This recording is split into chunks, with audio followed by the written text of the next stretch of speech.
Estudo do livro de Tiago, de Jen Wilkin. Semana 7.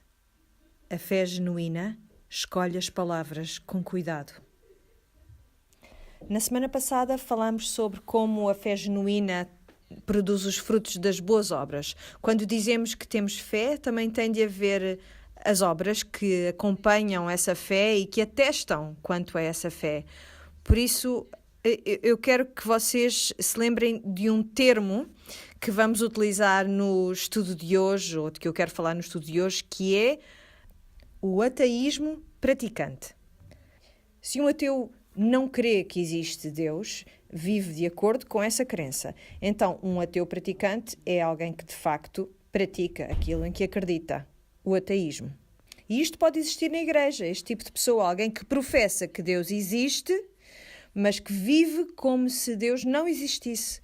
Continua no seu padrão de desobediência, de desrespeito, e por isso é isso que eu e tu não queremos ser. E é disso que Tiago falou na semana passada. Há esta ideia de que nós podemos dizer que Deus é quem Ele diz que é, mas vivermos uma vida que não demonstra de todo essa realidade.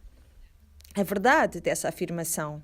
Por isso, há um livro que é escrito por Stephen Charnock, que é exatamente sobre os atributos de Deus.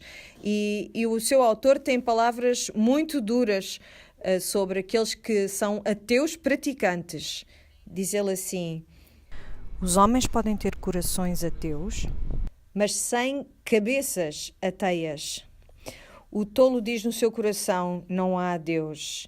E um Deus esquecido não é o nosso Deus, não é um Deus para nós.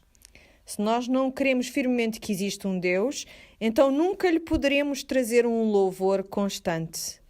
E nunca poderemos compreender a excelência da sua natureza. O serviço que lhe podemos oferecer é apenas um serviço ligeiro. Por isso, ainda que nós venhamos aqui a estes estudos para estudar a Escritura, o objetivo é que nós também encaremos a natureza de Deus de um novo modo, de um modo mais profundo, e que nós possamos ser tão movidos por esse novo modo que a obediência flua naturalmente do nosso amor e do nosso espanto perante este Deus e quem Ele é. Por isso, esta semana vamos olhar para uma nova característica da fé genuína. Tiago já falou nesta característica, mas agora vamos observá-la mais de perto. A fé genuína escolhe as palavras com cuidado. No capítulo 3 de Tiago, vamos ler os versículos do versículo 1 ao 12. Vamos ler as diferentes passagens e eu vou parando conforme for necessário analisar cada uma destas porções com mais cuidado. A partir do versículo 1 diz: meus irmãos, são poucos os que devem ser mestres. Saibam que nós, os que ensinamos, teremos um julgamento mais rigoroso. Ok, então vamos parar já por aqui. Ora bem, independentemente daquilo que vocês tenham passado esta semana, conforme estudaram esta porção do livro de Tiago, acreditem que nada se compara àquilo que eu senti, ao modo como me senti sovada por esta parte do ensinamento de Tiago. E o que o Tiago diz é que não deverão ser muitos aqueles que presumam que podem ser mestres ou professores, porque aqueles que ensinam serão julgados mais rigorosamente. Portanto, Tiago está a dirigir-se às pessoas que têm essa ocupação, esse cargo, essa incumbência na igreja de ensinar aos outros. Por isso, sabemos que somos mães ou que somos líderes de um pequeno grupo, há sempre um elemento de ensino em tudo o que fazemos. Mesmo no louvor, quem canta no louvor sabe que está, de certo modo, a ensinar alguma coisa a quem a escuta. E, portanto, isso é verdade para todos nós. Todos nós temos áreas na nossa vida em que somos chamados a ensinar os outros. Por isso, é bom aplicarmos a qualquer que seja essa área em que acabamos por ser mestres de outrem, que apliquemos então estes princípios que Tiago está aqui a enunciar. Mas aqui Tiago está especificamente a dirigir-se àqueles que são professores, que são mestres dentro da igreja. E por que é que esses devem ser julgados com mais rigor? Obviamente porque há muito em jogo. Se eu estou aqui perante vós e vos digo algo que não é verdadeiro, e eu digo isso, se eu souber dizer isso de um modo tão convincente que vocês creiam que é verdade, a mentira que eu estou a proferir, isso é algo muito sério. Eu lembro-me perfeitamente, no início do nosso casamento, o meu marido dirigiu-me algumas palavras que foram muito importantes para mim. Ele disse-me: sabes uma coisa, quando tu dizes alguma coisa, tu és mesmo muito convincente e as pessoas fazem aquilo que tu dizes. Por isso é melhor que tu tenhas a certeza de que aquilo que estás a dizer é mesmo verdade. E isso arrepiou-me. Ele não estava sequer a apontar-me um erro específico, eu não tinha feito nada de concreto que tivesse de ser corrigido. Ele estava apenas a lembrar-me ou a apontar que quem ensina tem muita influência sobre os outros. E eu sabia que tinha essa capacidade de influenciar os outros com as minhas palavras, mas eu não tinha medo nenhum disso. Aliás, eu estava fascinada com essa minha capacidade. Como qualquer pessoa que, por exemplo, não tenha medo de falar em público. Eu não sei se conhecem essa estatística que diz que há mais pessoas a temerem falar em público do que a morte, do que a própria morte. Não sei se conhecem essa estatística. Eu não tenho esse medo. Eu não tenho medo de falar em público. Por isso, sempre que era necessário, eu estava muito disposta a isso. E quando temos o dom de falar em público, o mais natural é ficarmos fascinados com este poder que temos de fazer com que os outros pensem como nós, e perdemos um medo saudável de o fazer. Quando estamos a ensinar as palavras da Escritura de um modo que de facto representa aquilo que as Escrituras querem dizer e não aquilo que eu quero dizer, aí sim estamos a fazer aquilo para que fomos chamados. E estamos a mostrar que temos um temor reverente perante as próprias Escrituras. E aquilo que é mais difícil para um mestre, para um professor, é não ter tanto medo de dizer a coisa errada, que isso nos impeça de dizer a coisa certa. Mas, ao mesmo tempo, temos de ter um medo, um temor saudável para que não digamos tudo aquilo que nos vem à cabeça. Santo Agostinho disse isto, e acho que resume bastante bem aquilo que estamos a falar.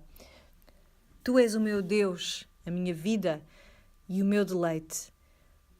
Mas será que esta descrição realmente te descreve? Nenhum homem consegue dizer o suficiente quando ele fala de ti. Mas ai daqueles que estão silenciosos perante ti, pois mesmo aqueles mais dotados no seu discurso não encontram as palavras para te descrever. Eu estou aqui perante vós todas as semanas e eu sei que mesmo que eu dê o meu melhor a este ensino, eu nunca conseguirei articular suficientemente bem a beleza das Escrituras. Por isso há uma parte de mim que me diz, talvez nem sequer devas tentar. E se te enganas? E se dizes alguma coisa errada? Mas depois há outra parte de mim que diz, e se eu ficar calada? E se eu continuar por mais uma semana sem dizer nada sobre Deus? E se eu permitir que haja quem pense que Deus não é tão glorioso como Ele de facto é? E por isso eu venho aqui todas as semanas e volto a fazer o que faço. Por isso, quando falo em público, se calhar vocês já me conhecem bem, mas quando vou a outros lugares falar, há sempre uma rapariga amorosa que vem ter comigo no fim e diz, eu quero fazer aquilo que a Jen faz. Sabem porquê? Porque isto parece uma coisa incrível de se fazer, maravilhosa. E quando isto acontece, quando alguém vem ter comigo e diz que gostava de fazer o que eu faço, eu penso sempre, eu se calhar fiz com que isto parecesse mais fácil do que na verdade é. Porque é muito difícil. E continua a ser difícil. Eu faço isto há muito tempo e eu devo dizer-vos que isto não se torna mais fácil. Torna-se mais difícil, porque a minha noção daquilo que a tarefa tornou-se muito mais profunda e muito mais realista. E a minha noção da minha própria incompetência para conseguir, de facto, cumprir com esta tarefa como deve ser, também se tornou mais realista. E por isso eu nunca consegui pôr de lado este medo, este temor saudável que deve estar associado ao ensino. E, na verdade, eu não quero pôr de lado esse temor. Por isso, todas as semanas eu sinto isto. Todas as semanas eu penso, será que eu consigo fazer justiça a este tópico? E eu sei que não vou conseguir, mas eu devo vir aqui todas as semanas e dar o meu melhor. É isto que Deus me deu para eu fazer. Por isso, se estão a ouvir este podcast e ouvem este ensino e há qualquer coisa aqui no vosso estômago que parece que vos está a comer o interior e que vos diz, eu quero fazer isto, tenho de fazer isto, eu penso que é muito possível que o Senhor te esteja a mover nesta direção, a levar-te ao ensino. Se for o caso, por favor, escutem aquilo que eu vou dizer. Se tu decidires ser professor, tens de compreender que, primeiro que tudo, vais sempre viver a tua vida com um medo reverente do julgamento que o Senhor fará sobre aquilo que tu dizes. Isto tem de estar sempre perante ti. Se algum dia se tornar fácil para ti fazer isto, então tens que analisar bem o teu coração. E depois, em segundo lugar, isto demorou-me muito tempo a perceber. Não é suficiente amar a ideia de ensinar. Temos de amar aqueles a quem ensinamos. Temos de sentir compaixão por aqueles que nos escutam. E eu tenho que confessar que eu não sentia isto. No início do ensino, nos primeiros anos em que eu ensinei, eu não sentia esta compaixão. Eu achava que sabia mais do que eles, que me preocupava mais do que eles e vou abrir a mangueira e vou deixar que eles sejam completamente encharcados e vou mostrar-lhes o que quer dizer amar a Deus, porque eu acho que eles não sabem o que quer dizer amar a Deus.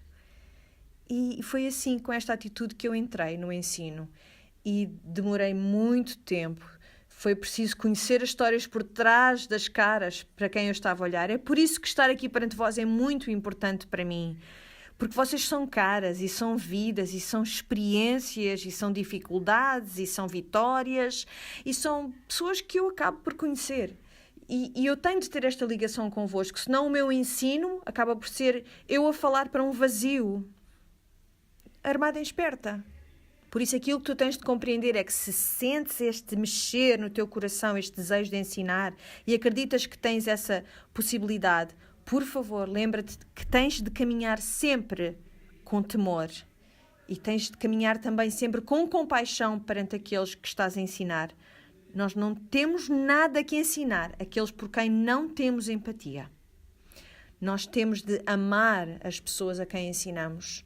E é muito interessante. Eu falo às vezes com mulheres que têm ministérios virtuais, que têm blogs ou que não estão cara a cara com as pessoas, têm apenas uma presença virtual perante os outros. E é tão difícil para elas continuarem, perseverarem, porque o ministério delas não tem essa ancoragem das pessoas. Quer dizer, elas não têm aquele feedback imediato que eu tenho. E eu estou muito grata porque o Senhor me trouxe aqui perante vós. E vocês já me conhecem. E eu conheço-vos a vocês. E há mais outra coisa. Eu disse que eram 2, mas na verdade são 3. Então tens de ter esse medo reverente, tens de ter compaixão e tens de saber que não se pode exigir perfeição. E vocês já sabem isto. Já têm estado a ouvir estes estudos há um bom tempo e por isso sabem que eu de vez em quando invento palavras e digo coisas que se calhar não estão muito bem ditas. Que há concordâncias verbais, gramaticais que eu não faço corretamente. Às vezes faltam umas palavras ou repito-as demasiado.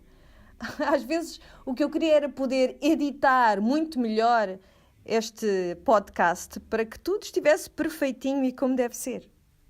Mas eu não tenho tempo para fazer isso e por isso eu acho que, de certo modo, o Senhor tem feito com que eu não tenha esse tempo para eu não sobre-editar aquilo que digo. Porque muito daquilo que nós escutamos online, muito daquilo que vemos nos vídeos, as pessoas editaram isto de tal modo que já estão tão limpinhas, tão imaculadas. Mas, por favor, compreendam. Isso faz com que vocês pensem que não poderiam fazer isso. Aqueles que têm esse desejo de serem professores, veem às vezes estes vídeos e pensam, isto está tudo tão bem feitinho, eu não consigo fazer isto assim. Mas não é isso que é exigido de ti como professor. É-te permitido seres humano. é-te permitido não acertar sempre em tudo e reconheceres que não acertaste em tudo e dizeres, olha, eu não sei bem o que esta passagem quer dizer, mas eu penso que é isto que ela quer dizer. Mas há outras pessoas que acham que quer dizer esta outra coisa. Por isso, tu não tens de saber tudo, mas tens sempre de ter perante ti esta tensão entre aquilo que tu consegues fazer e aquilo que tu não consegues fazer. E viver neste temor reverente e viver também neste espírito de compaixão para com aqueles que estás a ensinar. Então, na semana passada nós vimos que professar uma coisa e fazer outra não é bom. E esta semana vemos que as ações de um professor têm de estar de acordo com as suas palavras. Mas há uma coisa que eu quero que vocês se lembrem. A capacidade da oratória não é a mesma coisa que o dom do ensino. Por isso há sempre uma tensão, há sempre uma necessidade de não empregarmos estas ferramentas da oratória de tal modo que elas se tornem mais importantes do que a mensagem que nós estamos a tentar trazer a partir das escrituras. Por exemplo, eu tenho de ter muito cuidado com as piadas que faço. E vocês conhecem-me. Eu gosto de fazer as pessoas rir. Mas no final de uma lição, se vocês só se conseguirem lembrar daquela piada que eu fiz e não daquilo que a mensagem de facto era, quer dizer que eu usei o humor de um modo que não honra a palavra. Outra coisa é a habilidade para contar histórias. Há sermões hoje em dia que são uma quantidade de histórias que são pontuadas por uns quantos versículos. É excelente saber contar uma história para poder explicar alguma coisa, com certeza. Mas não é nada bom quando toda a pregação é uma história. E há uma grande tentação para o professor em tornar-se um contador de histórias. Porquê? Porque isto faz com que as pessoas se sintam ligadas a mim e eu sinto-me ligada a elas. Por isso é muito importante para mim lembrar-me. Será que eu estou a usar estas ferramentas bem, como eu deveria? Uma hipérbole, por exemplo, exagerar naquilo que dizemos para explicar algo. Jesus fez isto também, por isso não é algo que te é proibido, mas é algo que pode ser muito mal usado. Por isso temos de ser muito cuidadosos com os exageros. E depois também a falta de cuidado na nossa pesquisa. Vocês sabem perfeitamente que eu não conheço grego, nem aramaico, nem latim, ou se não sabem, ficam a saber. Mas quando eu vos digo que determinada palavra tem este significado em grego, vocês podem ter a certeza que eu fiz a minha pesquisa com muito cuidado. Eu não conheço estas línguas originais e nem sequer fiz nenhum curso num seminário teológico, não tenho nada disso. Eu tenho o que vos trago aqui. Então, avancemos. No versículo 2 do capítulo 3, Tiago diz: todos cometemos muitos erros e se alguém não peca por palavras, é perfeito, capaz de dominar toda a sua pessoa. Ok, vamos parar outra vez? Então, qual é a coisa sobre a qual vocês não conseguem ter autocontrole? Pensem nisto. Chocolate. Se calhar é uma das mais comuns. Há coisas que nós não conseguimos resistir. Olhamos para uma tablete de chocolate e dizemos: eu tenho que pôr isto na minha boca e é agora mesmo. Por isso, todos nós temos problemas com autocontrole. Se calhar é porque gostas de ver reality shows. Há um programa qualquer na televisão que tu gostas muito de ver. Por isso, pensem naqueles prazeres que te fazem sentir um bocadinho culpada. Há sempre alguma coisa que nós fazemos habitualmente e que nos dá prazer e que sabemos que devíamos estar a fazer outra coisa, devíamos tentar controlar aquilo, mas o que sentimos é que é tão forte, é mais forte do que nós. E eu estou a dar exemplos muito ligeiros, mas se calhar o teu problema é algo mais grave, mais pesado, mais difícil, algo a que tu cedes uma vez, após outra, após outra. Reparem o que Tiago diz aqui, porque isto é muito chocante. Ele diz no versículo 2, que se conseguimos controlar a nossa língua, portanto, se não pecas por palavras, somos perfeitos. Ou seja, não temos mais problemas com nenhum tipo de autocontrole noutras áreas da nossa vida que não a da língua. Tiago está a dizer que o ato supremo de autocontrole é conseguir controlar a nossa língua. Eu consigo perfeitamente identificar-me com este problema. E nós não pensamos nisto que eu vou dizer muitas vezes. Há pecados que tu nunca vais ter a oportunidade de cometer. Já pensaram nisto? Por exemplo, se tu nunca te casares, nunca vais pecar contra o teu marido. Então, há coisas que não são universais. Só algumas pessoas é que serão tentadas a cometer esses pecados. Mas não os pecados da língua. Os pecados da língua são universalmente disponíveis para todos nós e são uma tentação para todos. E, de acordo com Tiago, todos nós temos uma porção muito grande deste tipo de pecado na nossa vida. Controlar a língua é um ato supremo de autocontrole. Se conseguirmos fazer isto, Tiago diz, nós seremos perfeitos, sem pecado. Por isso, para vocês é difícil controlar a língua, eu quero que saibam que não estão sozinhos. Isto é um problema universal, é inerente à condição humana. E Tiago e o Senhor Jesus não querem que nós continuemos ignorantes quanto às suas implicações ou quanto à sua verdadeira natureza. Continua no versículo 3 e diz: se pomos freios na boca dos cavalos é para os dominar e assim controlamos todos os seus movimentos. Olhem para os navios, podem ser muito grandes e impelidos por grandes ventos, mas são manobrados por um leme bem pequeno e o piloto dá-lhes o rumo que quer. Então ele dá-nos estas duas metáforas aqui.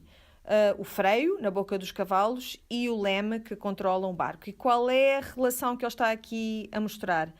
Algo que é muito pequeno controla algo que é muito, muito grande. E este é o modo como a nossa língua se comporta. Diz assim no versículo 5, também a língua é uma pequena parte do corpo, mas é capaz de se orgulhar de grandes coisas. Reparem como um pequeno fogo pode incendiar uma grande floresta, pois a língua é como um fogo, é um mundo de maldade. Sendo uma pequena parte do nosso corpo, pode contaminar a pessoa inteira e pode queimar a vida toda com o seu fogo infernal. Ora bem, Tiago não se conteve, não é? Disse tudo aquilo que pensava. Então, a língua é um pequeno membro, mas gaba-se de grandes coisas. Eu já vos falei daquele provérbio dos rabis que dizem que nós temos 2 olhos, 2 ouvidos e uma língua só, por uma razão muito concreta, porque devemos ouvir mais e ver mais do que aquilo que falamos. E essa língua está guardada por dentes e por lábios por essa razão mesmo. Porque ela tem um potencial tão grande para o perigo e nós usamos-la sem pensar nisso. E por isso nós temos 2 olhos para ver melhor e 2 ouvidos para ouvir melhor. E temos uma pequenina língua, mas é uma fonte de grande loucura para nós. E ele compara aqui nesta carta a algo que começa um fogo, não é? Incendeia uma floresta. Pois a língua é como um fogo, é um mundo de maldade. Sendo uma pequena do nosso corpo, pode contaminar a pessoa inteira. E eu quando li isto, esta imagem de algo que queima o corpo todo e inclusivamente queima toda uma floresta, comecei a pensar, lembrei-me de como é quando nós vamos fazer a coisa que eu mais gosto de fazer no mundo inteiro, que é acampar. Caso não tenham percebido, estava a ser irónica. E há uma característica das pessoas que vão acampar ou que vêm de terem acampado, cheiram a fogueira. O cabelo cheira a fogueira, a roupa cheira a fogueira, os sapatos cheiram a fogueira, tudo cheira a fogueira. E não cheiram a fogueira porque estiveram dentro dela, mas porque estiveram perto de uma fogueira. E eu acho que é isto que vemos aqui. Quando as nossas línguas andam por aí a correr livremente, a começarem vários fogos, tudo em nós cheirará a esse fumo que sai desse fogo que nós começamos com a nossa língua. E esta imagem que ele usa aqui, ele fala num fogo infernal. Eu não sei se leram outras traduções, mas ele usa a palavra para inferno. E em grego a palavra é gina. E quando Tiago usa esta palavra, aqueles que leem esta carta imediatamente sabem aquilo de que ele está a falar. Ele está a chamar esta imagem do lugar mais abominável para os judeus. E aqueles que estavam a ler entenderiam porque este era um lugar de incineração de lixos e todo o tipo de porcarias. Estava às portas de Jerusalém. 24 horas por dia este lugar estava em chamas. Por isso esta é a imagem que aparece nas cabeças daqueles que leem esta carta, este fogo que nunca se apaga, continuamente queima e há lixo e cheira mal e há fumo que sobe. Mas este vale tinha também outro significado para aqueles que eram conhecedores do Antigo Testamento, porque neste vale, neste local, este vale de Himnon, era um lugar onde antes se sacrificavam os filhos ao deus Molec, os pagãos. Era aqui que eles faziam estes sacrifícios humanos terríveis, nestes fogos. E este é o tipo de lugar que Tiago associa ao mau uso da nossa língua. Este nível de destruição, este nível de desespero e de desgraça. Este nível que estava tão para além daquilo que, olha, essas palavras magoam. Isso é muito mais do que isto. Por isso ele continua no versículo 7 e diz: qualquer espécie de animais selvagens e aves, répteis ou peixes pode ser domesticada. De facto, têm-se domesticado animais de todas as espécies, mas a língua ninguém é capaz de a domesticar. É um mal incontrolável, está cheia de veneno mortal. Qual é a imagem que nós temos aqui no final? Este mal incontrolável, cheio de veneno mortal. Isto é a imagem da serpente. Por isso, mais uma vez, muito claramente, há uma referência ao mal. Qual foi o primeiro pecado depois da queda? O primeiro pecado depois do primeiro pecado? Tem noção que foi um pecado da língua quando Adão culpa a Deus por aquilo que aconteceu? Serpentes e línguas. E eu penso nesta imagem, penso na ideia de que a nossa língua é um mal incontrolável, cheio de veneno. Esta ideia de que a minha própria língua é como uma serpente, porque eu sei que isto é verdade, em mim, na minha vida. E vocês têm de saber, conforme eu estou aqui perante de vós a ensinar-vos esta lição, que este é o meu pecado incontrolável.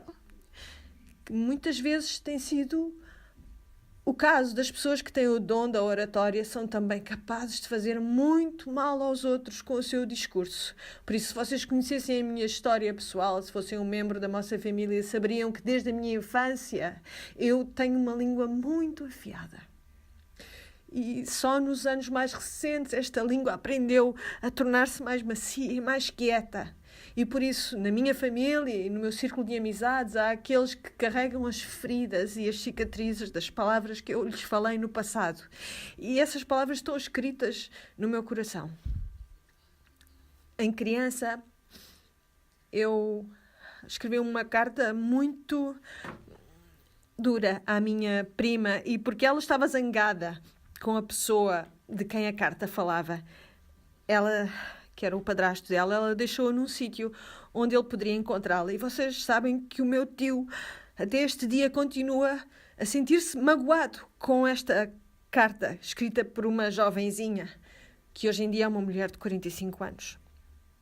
Por isso, eu sei muito bem o que são estes fogos de Guiena, porque fui eu que os comecei. E eu sei que é provável que cada uma de vós tenha uma história que é semelhante à minha, mas eu digo-vos isto porque o facto do Senhor permitir que eu esteja aqui perante vós, que vos dê palavras que trazem vida, é só pela graça do Evangelho que isto acontece. Isto não deveria acontecer. Não deveria acontecer. Mas o Senhor fez isto por mim. Por isso vamos continuar. Versículo 9. Com ela bendizemos o Senhor nosso Pai e com ela amaldiçoamos as pessoas que foram criadas à imagem de Deus. Da mesma boca saem palavras de bênção e de maldição. Meus irmãos, isto não devia ser assim. Será que uma fonte pode deitar pela mesma bica água doce e água amarga? Como é possível, meus irmãos, que uma figueira dê azeitonas ou que uma videira dê figos? Uma nascente de água salgada nunca pode dar água doce.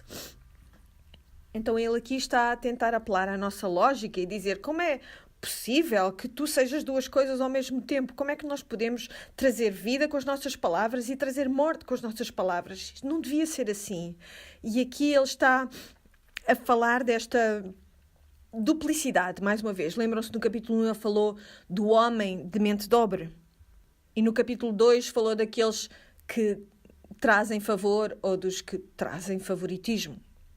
E aqui ele está a falar da língua dupla, da língua que pode falar vida e que pode falar morte. E Tiago está a dizer, não pode ser assim. Por isso eu quero que vocês se lembrem disto esta semana. Para além deste meu fungar constante. Então, as palavras são importantes para Deus. As palavras são importantes para Deus. Aliás, as palavras são importantes para nós. As palavras caracterizam as décadas. As palavras entram e saem de moda. Há expressões que são características desta ou daquela era. E nós sabemos quando é importante escolher as palavras com cuidado. As palavras têm importância para nós. Se eu vos disser, gostam do meu corte de cabelo novo? E se houver uma pausa e alguma de vós disser, está muito giro, ou de imediato disser, está espetacular, eu vou fazer uma leitura secundária, não é? Daquilo que vocês estão a dizer e do modo como o dizem. Mas também sabemos que as palavras são muitas vezes transitórias. Mas a palavra de Deus, ela é transitória? Seca-se a erva e murcha a flor, mas a palavra do nosso Deus subsiste eternamente. Sabem que cada vez que sai um filme novo que retrata algum episódio bíblico ou o que seja, muitos de nós pensam, isto é que vai ser fantástico porque finalmente vou poder levar o meu amigo que é descrente ao cinema e ele vai ser tocado por aquilo que vai ver, por aquilo que Jesus fez por nós na cruz e finalmente ele vai ver a luz e vai converter-se. Ou seja, parece que acreditamos que Deus estava à espera estes milhares de anos todos até que finalmente fosse inventado o cinema no século XX para que as pessoas pudessem ouvir a sua palavra, ver a sua palavra e assim crer. Por favor, ouçam-me. Este adágio que existe de que o livro é melhor do que o filme nunca foi tão verdadeiro como nestes casos. E eu não estou a dizer para não irem ver estes filmes, por favor, é entretenimento. Mas não peçam que estes filmes sejam aquilo que vos vai ensinar a vocês ou aos vossos amigos a palavra de Deus. Quando Deus escolheu o modo pelo qual ele iria comunicar a verdade de quem ele é, ele escolheu fazê-lo através da palavra. Elas são suficientes para a salvação e para toda a boa coisa. Portanto, as palavras importam para Deus e, portanto, devem ser importantes para ti. As palavras têm o poder de criar e o poder de destruir. Deus ilustra isto muito bem para nós, não é? Vemos, por exemplo, na criação, ele diz que se faça. Ele fala e as coisas acontecem, existem. Ele tem o poder sobrenatural de criar através das suas palavras. Eu e tu não temos poder sobrenatural para criar com as nossas palavras, mas temos um poder natural para criar com as palavras e às vezes na igreja esta ideia pode tornar-se um bocadinho confusa. Nós pensamos que se oramos no nome de Jesus, então abençoamos sobrenaturalmente a nossa oração e, portanto, o Senhor terá de fazer aquilo que nós dissemos. Ou então dizemos, eu vou orar para se criar uma sebe de proteção à tua volta nas tuas viagens. E sabemos que estamos a usar palavras-chave que estão na Escritura e achamos que isto cria alguma coisa de sobrenatural. Ou dizemos o nome de Jesus, eu repreendo isto, ou isto será retirado. E pensamos que as nossas palavras têm poder sobrenatural de criar algo que não estava sequer lá. E isto é atribuir características de Deus aos homens ou a nós. Por favor, compreendam, as nossas palavras têm poder para criar, mas não deste modo. Quando tu falas honestamente, tu crias a confiança. Quando somos honestos para aqueles na nossa vida, nós criamos uma relação de confiança com essas pessoas. Por isso estamos a criar algo que não estava lá antes e que agora já está lá. Falar perdão, libertar perdão, dizer que perdoamos a ofensa, pedir desculpa, pedir perdão a outra pessoa por ter ofendido, isto cria cura nos nossos relacionamentos. Estas palavras são importantes e nós temos de encará-las com seriedade. Falar encorajamento a alguém, isso cria confiança. Nós vemos isto com os nossos filhos, com as pessoas com quem trabalhamos. Eu acredito em ti, tu és capaz. Eu não estou a falar daqueles discursos malucos da autoestima e outras coisas parecidas. Sabem que o encorajamento é um dom muito específico. Eu não tinha este dom, por exemplo, e tive de trabalhar para o ter. Não sou grande coisa nisso. Mas quem é que não quer uma pessoa que nos encoraja nas nossas vidas? Porquê? Porque eles criam um ambiente à sua volta, uma atmosfera em que nós nos sentimos livres para tentar coisas que não tentámos antes. E por isso nós temos a capacidade de criar com as nossas palavras e também a capacidade para destruir a maledicência, os boatos. Eles destroem o quê? O caráter de alguém. Há uma figura muito específica na lei a respeito disto. A calúnia é algo punível. Por isso, quando nós decidimos falar sobre alguém deste modo, quer seja através de um pedido de oração ou algo que faz com que esta calúnia pareça ser outra coisa, que não, aquilo que de facto é. O que é que nós estamos a dizer? Eu vou destruir o caráter de alguém só para poder sentir-me melhor comigo mesmo. A crítica destrói relacionamentos e destrói confiança. Pensem nisto. Sabem, por exemplo, como é quando alguém gosta muito de um filme e diz que gostou muito do filme e há sempre alguém que leu esta ou aquela crítica ou que tem alguma coisa a dizer e aquela pessoa que estava tão entusiasmada em relação ao filme que tinha visto leva com este balde de água fria. Vemos que aquela pessoa murcha. E, ao mesmo tempo que eu quero dizer a estas pessoas, por favor, não façam isto, eu tenho que dizer, por favor, não façam isto porque eu sei, em primeira mão, como é difícil, como isto é duro. E nós fazemos isto com as pessoas que são mais próximas de nós. Aqueles que têm um blog, por exemplo, que permite os comentários. Deixem-me dizer-vos, é muito difícil continuar a criar quando sabemos que, mesmo que criemos algo que é bom, que agrada ao Senhor, vem sempre alguém e desfaz aquilo só por divertimento. Eu posso ter 10 pessoas a dizerem: uau, esta publicação que tu fizeste falou ao meu coração e foi muito importante. Se eu tiver só uma a dizer: tu estás a destruir a igreja, tu estás a fazer mal ao reino de Deus, qual é que acham que eu me vou lembrar? Por isso é uma batalha constante da minha parte e eu tenho que estar continuamente a dizer coisas que importam, escrever coisas que importam, sabendo que o meu juiz é o meu Pai Celestial. Mas nós somos tão rápidos na nossa crítica. Eu tenho um amigo que tem uma empresa e tu podes deixar online a tua avaliação. E ela tinha 100 críticas positivas, 100 comentários positivos, mas houve uma pessoa que numa determinada semana ela teve algumas falhas no serviço dela, não conseguiu fazer as coisas dentro do tempo que iria conseguir fazer e esta pessoa ficou zangada e sabem o que é que fizeram? Deixaram um comentário negativo online. E isto começou mesmo a prejudicar o negócio dela. Um ano mais tarde, este comentário continua lá no espaço virtual e a pessoa que o fez já nem sequer se importa nada com isto, mas este comentário continua a prejudicar o meu amigo e o seu negócio. Vocês não imaginam como eu estou contente por não ter crescido com aquilo que hoje em dia se chamam as redes sociais. Assim, no pico do meu desgoverno no uso da minha língua, conseguem imaginar como é que teria sido se eu, em vez de enviar uma carta normal à minha prima, eu tivesse feito uma publicação no Facebook? Ou tivesse usado o Twitter para os meus 500 seguidores? Teria sido terrível. E as coisas que nós dizemos sobre os nossos filhos online ou que dizemos sobre as nossas opiniões políticas. Aquilo que nós não percebemos é que essa publicação, que nos soube tão bem, ela está a prejudicar a oportunidade futura de tu teres uma conversa de facto importante sobre tua opinião política com essa outra pessoa a quem ela atingiu naquele dia. E por isso há todo um clima de respeito que se perde. Só porque eu tinha que dizer aquilo que pensava naquele dia, só para aliviar o peso que sentia.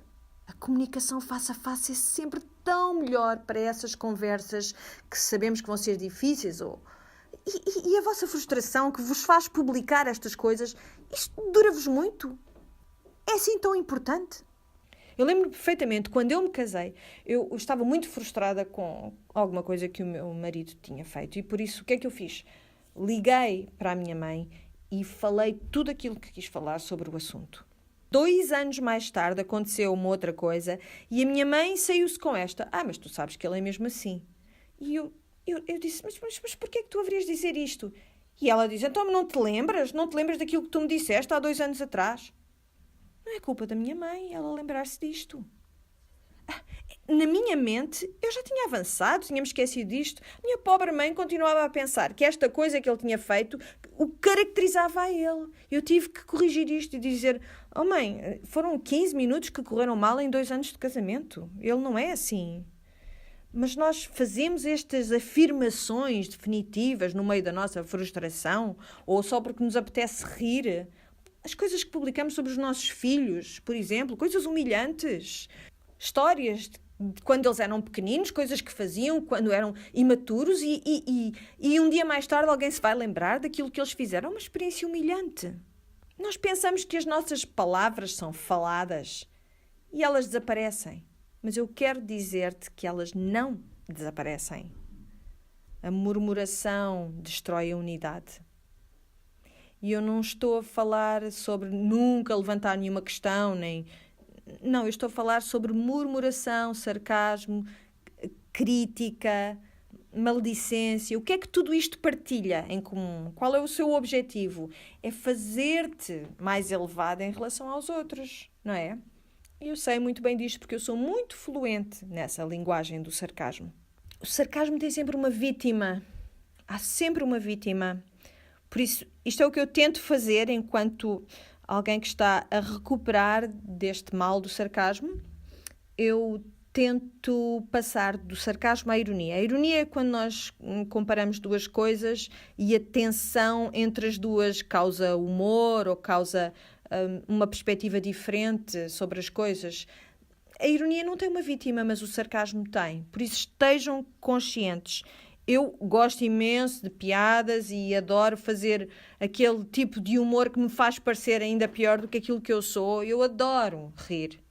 Mas estejam conscientes que quando desejam ser engraçadas, lembrem-se que há sempre uma vítima do outro lado dessa piada.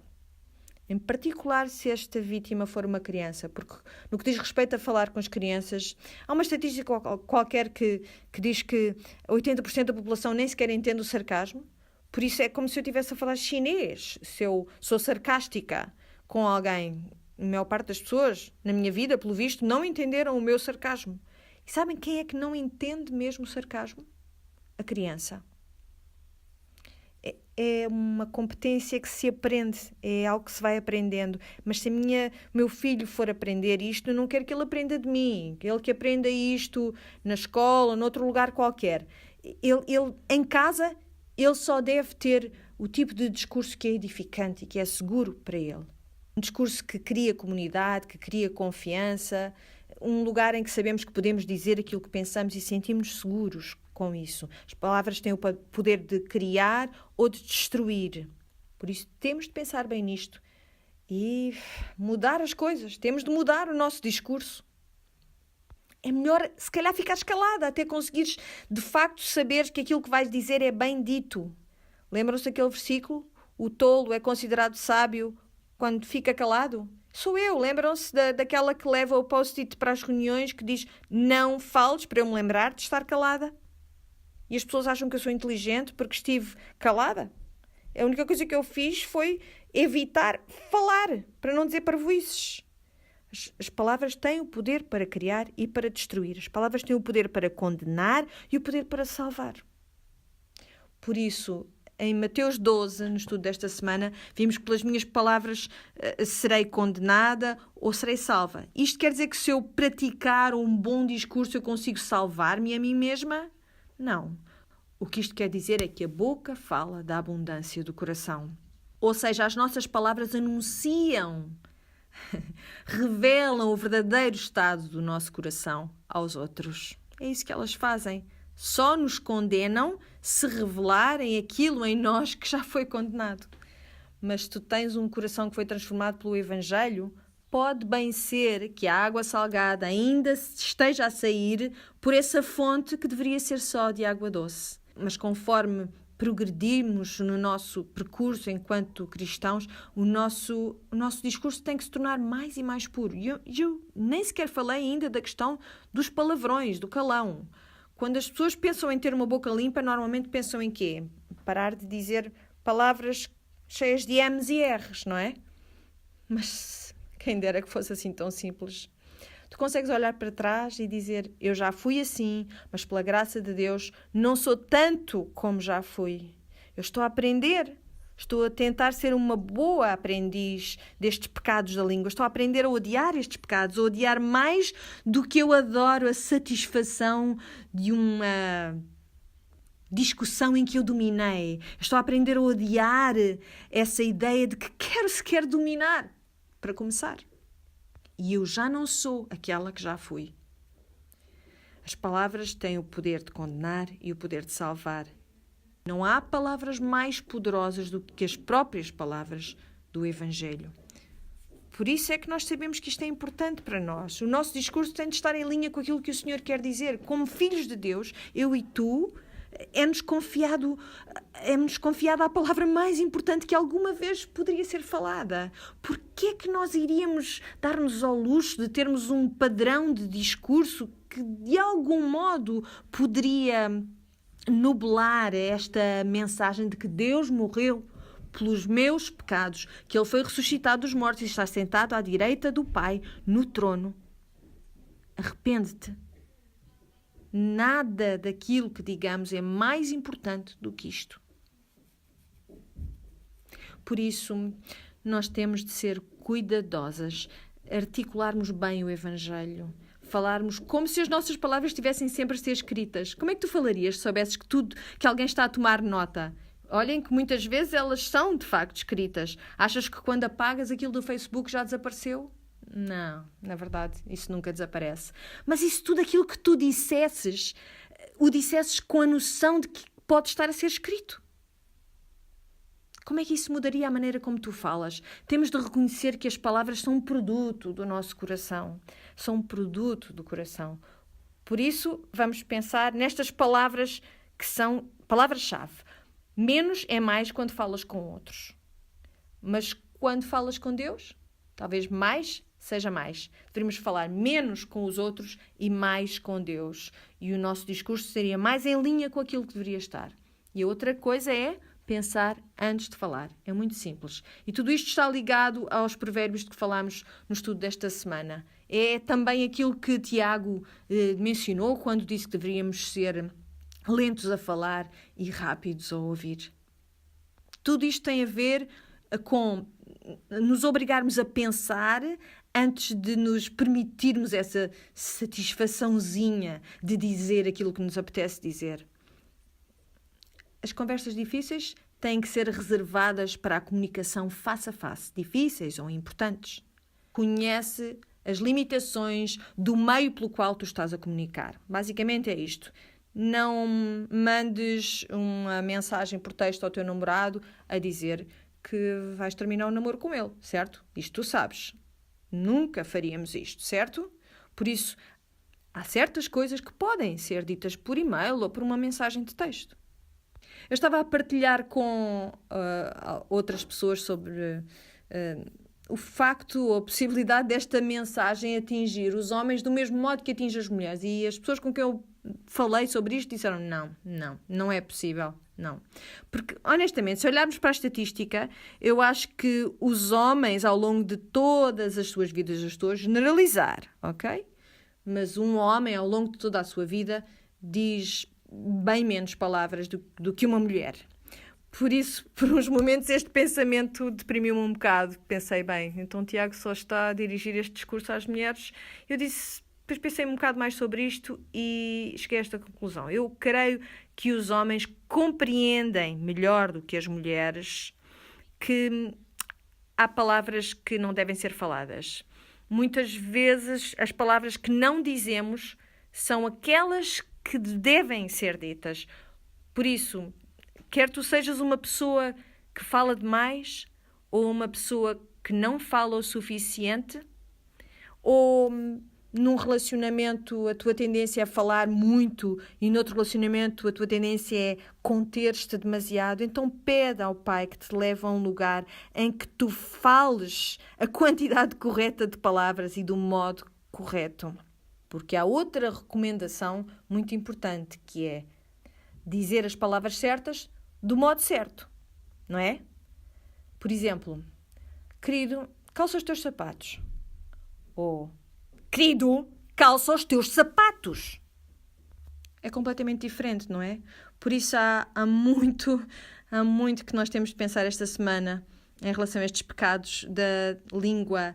E se tu te sentes muito pesarosa com tudo isto que temos estado a falar, sente-te também esperançada. A esperança de que o Senhor está disposto e é fiel para lidar contigo, mesmo com este pecado que é o mais difícil de todos. Ele quer que as nossas palavras sejam um reflexo preciso desta filiação que tu tens com Ele. E que a proclamação do Evangelho, através das palavras, é muito importante para um mundo que está perdido, que está a morrer. Por isso, as minhas perguntas para esta semana são, ao longo desta semana, onde é que tu podes parar de falar palavras de destruição? Em que relacionamento é que tu precisas mais disto? Onde é que tu podes parar? E de que modo é que tu te vais lembrar disto? Onde é que vais pôr o teu post-it? Para que possas continuar a lembrar-te desta verdade e a aprender que há uma disciplina movida pelo Espírito que é necessária. E depois a segunda coisa é isto. Onde é que tu podes começar a falar palavras que criem esta semana? Quem é que mais precisa que tu fales encorajamento nas suas vidas? Quem é que precisa que tu digas palavras honestas e gentis? Quem é que precisa mais destas palavras de ti? A língua tem nela o poder da vida e da morte. Foi isso que aprendemos. E aqueles que a amam comerão o seu fruto. Eles terão línguas que têm o fruto do Espírito em todos os relacionamentos em que tocarem. Vamos orar? Pai do céu, nós vimos a Ti esta semana sabendo a nossa necessidade de Ti de um modo que nem sempre reconhecemos. Nós suplicamos a Ti e dizemos, Senhor, se a fé genuína escolhe as palavras com cuidado, então ensina-nos a sermos melhores escolhedoras das nossas palavras. Nós oramos, Pai, para que nós falemos palavras que criam e não palavras que destroem. E se nós sentirmos uma condenação de Ti, Senhor, sobre as nossas línguas, que nos faz odiar ainda mais este pecado, e, Senhor, eu estou perante estas mulheres como alguém que já teve que lamentar repetidamente as palavras que falou, mas também como alguém que pode atestar quanto ao Teu poder redentor sobre a minha língua. E eu peço para que nós possamos todas conhecer isto, saber esta verdade nas nossas vidas e nos nossos relacionamentos. E eu peço-te isto no nome de Jesus. Amém.